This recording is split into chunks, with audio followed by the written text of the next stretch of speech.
Hello, coin collectors, and welcome to DC Coin World live version from the DC Coin World channel. Today we have the United States 10-cent coin from 1970, or the U.S. dime, or the Roosevelt dime.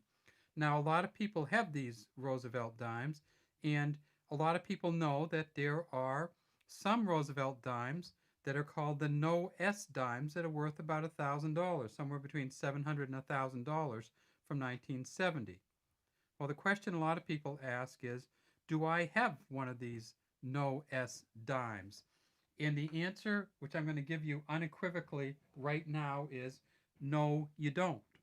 You do not have a United States no S dime from the year 1970. At least you don't have one that looks like this. The no S dimes from 1970. So we look right here and it says 1970, and we see that there's no mark above that. But of course, that's because this is the dime from Philadelphia. And we look at this one over here, and we see there is a D here, and that is the dime from Denver. So what is the no S dime?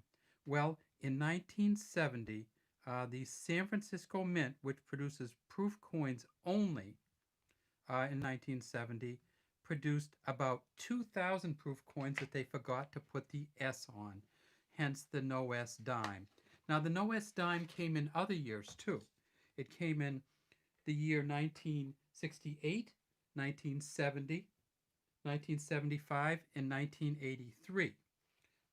The Noah S. dime from 1975 is worth, they just sold one for $516,000. That's from 1970, however. They know of 2,000 of them, and they just sold some of them at PCGS for between $700 and $1,000, depending on the quality of them.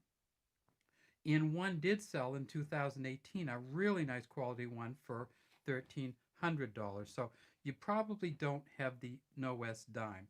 Let's take a look at the dime. Of course, it has Roosevelt on it, facing to the left. It says Liberty in front of him. Right down here, it says In God We Trust, right under his chin. And then down here, this is not the mint mark. This is actually the signature of the engraver, a J and an S for John Sinek, who was the engraver and designer of this dime. Then, of course, over here we see the 1970. You see how it's a little flattened out. You see how the we, the W and the we touches the edge. Is that any kind of error? Nope. That's because these coins, you see how they're flatten out over time. And so this being worn out and this touching the rim over here, that's not an error. That's not offset or anything. That's just this kind of getting flat. On the Denver side, we see it's pretty similar. Liberty, Roosevelt facing left, in God we trust here. And again, this isn't touching because it got flattened out. Again, the JS for John Sinek. And then there's a D there. Now, there's something funny about the Denver from 1970, and that is I've got a number of questions from people, and they said, I have a 1970 O. And I said, well, what's a 1970 O? And they said, yeah, the mint mark's an O. And I said, well, this one definitely is not an O. You can tell that's a D. So I went through my old 1970 Ds, and I did find this one, which is as close as I could get. And if you look at it kind of in a funny way, it almost looks like an O, but it's still a D. So you don't have a 1970 O, even though this does look a lot like an O if you tip it certain ways. There's no O mint mark in the United States. So this is a D that also got flattened out. What's in the back of these coins? Well, on the back of these coins, we have the torch. It says United States of America across the top. We have the torch in the center. We have an oak branch here and an olive branch here. Oak for hard or strong. Olive branch here for peace. It says one dime at the bottom. A dot here, a dot here. And then across here it says E pluribus unum. How can you tell if you have a really good quality coin? Well, you'll be able to see bands across the torch, and you'll be able to see the lines going down through the torch. That's how you can tell you have a good quality. How can you tell if you have a 1970 S no S dime that was made in San Francisco? Well, here's one of the ways you can tell. It's going to be in a mint proof case like this. This is a 77, but in 1970 they didn't have any dollar coins in it, so it was a 5 coin. So in 1970, if we want to look at this is a mint proof set, and it's from San Francisco. You can see the S's here. In 1970, they had a half dollar, quarter, nickel, penny, and dime, and then the dime was over here.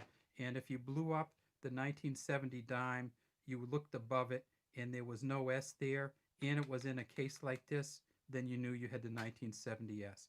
If you do have one, and it is in a case like this, do not ever take it out, because collectors want to be sure that it's still in the proof set case. So of know of, and they are pretty valuable. $1,000 worth $1,000 or so. So if you ever do find a proof set without the S's on it, save that set because it's going to be worth a lot of money. But otherwise, if you just found a dime in your change and you think it's a 1970 no S, I can tell you almost assuredly it's not. It's just from Philadelphia because in 1970, Philadelphia didn't put a mint mark on.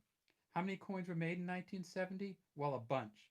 The 1970 Philly coin, which is over here, without the mint mark, they made 346 million. The 1970 D here, and we'll flip this back over so you can see the D again, or the O if you want to call it an O. The 1970 D, they made 755 million. So between the two of these, about 1.3 billion of these dimes were made. In terms of the mint sets or proof sets from 1970, there were 2,000 out of 2.6 million that we know of so far did not have an S. So keep looking, but always look in a proof 1975 proof set. Look for the no S there because we know of 2 examples of the 1975 proof set that have no S in 1975, and one of them sold in 2019. I think it was in September 2019. A 1975 no S sold for $516,000. All right. Well, you don't have one. I don't have one, but we can look for some. And if you want to look and see what one looks like, you can go on govmint.com, and they have the 1970 no S. You can just blow up the picture. So govmint.com has a picture of a proof set from 1970 with the no S. All right, that's all we have today. Thanks for watching our channel, and we'd love to have you subscribe to our channel and leave any comments you might have in the comments section. Have a great day from DC Coin World International Coin Channel.